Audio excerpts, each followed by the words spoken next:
So a lot of people ask us, what does it take to produce a magazine? We're the longest running automotive magazine still being published today.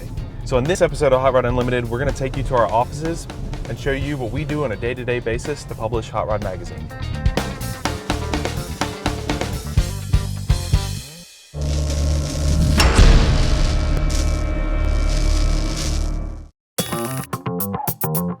We're in our El Segundo offices, and we also share these offices with Motor Trend Magazine, Carcraft, and a slew of different enthusiast magazines.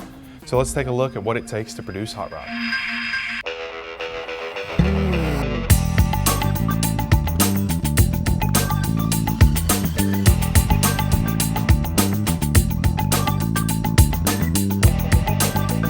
I'm David Freiberger. I'm the editor-in-chief of Hot Rod. As editor-in-chief, the buck stops here. Essentially, the whole team contributes ideas and input, and we have a meeting every week, but when it comes down to it, I decide what happens in the magazine, on the website, in the videos, everything that has to do with the Hot Rod brand, which is also events. We run Drag Week, Power Tour, we're doing a homecoming event. There's just a lot to do all the time as it revolves around content and activities that need to reflect the Hot Rod brand. So this is my desk. My title is Associate Editor, and as Associate Editor, I help to produce content kind of like staff editors, but I'm kind of the low man on the totem pole. So I'll do a lot of paperwork and do a lot of the sections of the magazine, like the new product section, buyer's guides.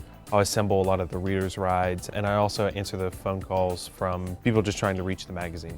A lot of people think that it's kind of like a dictatorship where David decides every single thing that goes in the magazine, but that's not necessarily true. We all kind of work together to produce really cool stuff every single month. I'm Mike Finnegan, and I'm one of the staff editors at Hot Rod Magazine. My primary job here is to write stories about technical subjects.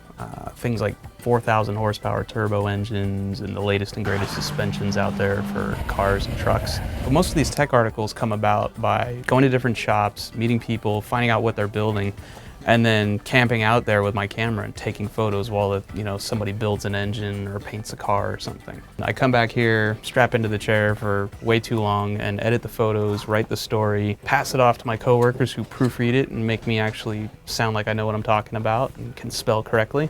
And eventually it makes its way into the magazine and goes to print.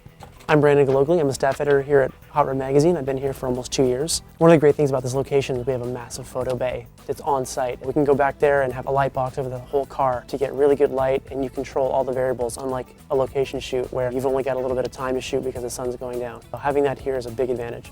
My name's Alana Scher. I'm a staff editor here at Hot Rod. Basically, a staff editor writes all different kinds of stories, from lighter tech pieces to feature stories. We all do web work. I also do a lot of the social media, so if you've ever followed us on Twitter or on Facebook, that's usually me, unless it sucked, in which case I'm going to say it was Jesse. I'm Tom Taylor, and I'm a staff editor. I write and I take photos, and because I'm the old guy, I kind of do the more historical stuff.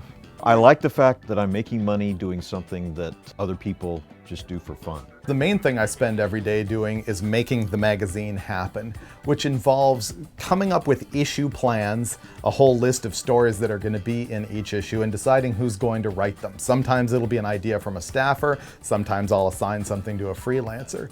And those stories come in and they get read a bunch of times. I read the manuscript, then it gets sent around for the whole staff to read. Then our art department lays it out into what we call a laser, which is an actual presentation of what it's going to look like in the magazine. That gets read by everybody, and ultimately it gets shipped to the press, but before it gets printed, we have another opportunity to look at the whole magazine in its entirety before it actually gets printed and shipped to the subscribers into the newsstand. The most important page of the magazine is always the cover. It's the most prestigious page, and it's also the one that is going to make or break our sales on the newsstand any given month. It really makes a huge difference what car we present there and what blurb we put on there as to how many people buy the issue.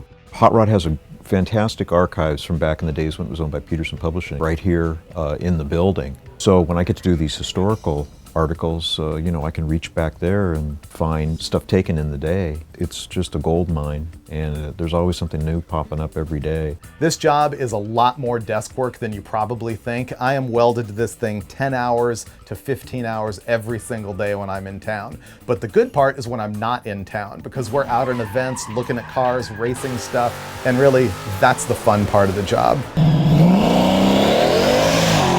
But I also like it when I get here and I get to craft words and pictures and present them in the most delicious way so that readers will like them as much as they possibly can. My favorite thing about working for Hot Rod is I don't sit at a desk all day long. I'm actually rarely at my desk. I'm constantly either in the studio or out somewhere or covering events. You're just constantly busy. I like being busy, it keeps my mind sane.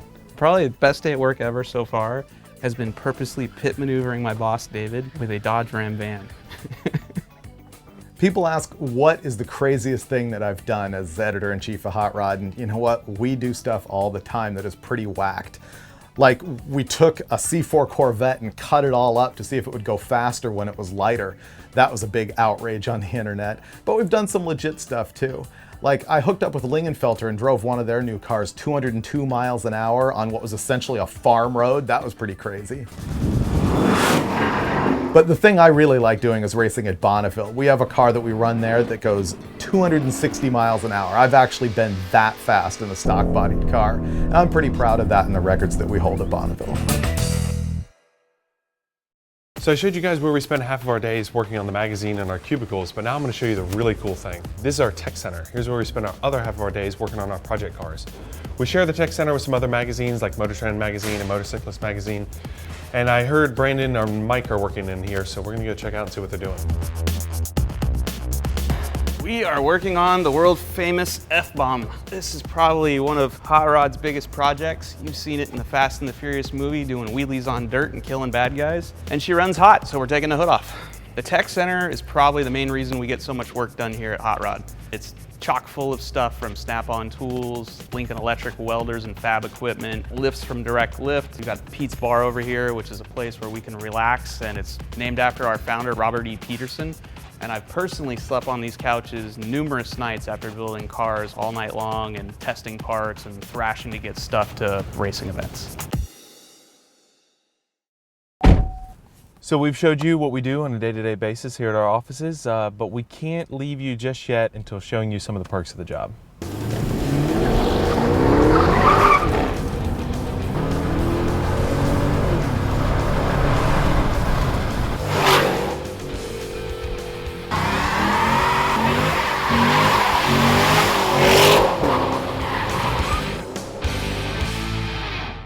Everything we need to test parts, build cars, go racing, have Jesse make a bunch of noise. Yeah. Let's do that line Sorry. over again. Jerks. Craziest thing is when we had Naked Thursdays, but we don't do that anymore. I don't know, some deal. I don't know. We've got lifts from Direct Lift. We've got Jesse making noise again. What? It's hard. You've gone You full can't hear retard that. today. Anything I have to say about Freiberger, if he found out, I'd probably get fired, so I probably should just not say anything about him. You want to go to lunch? You want to go to lunch? You want to go to lunch? What? Who likes Camaros anyway?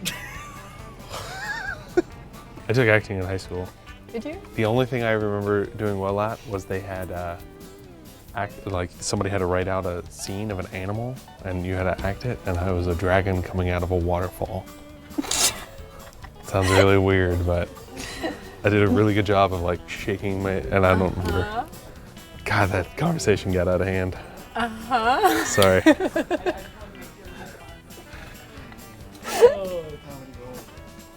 Can that be at the end? No. Oh.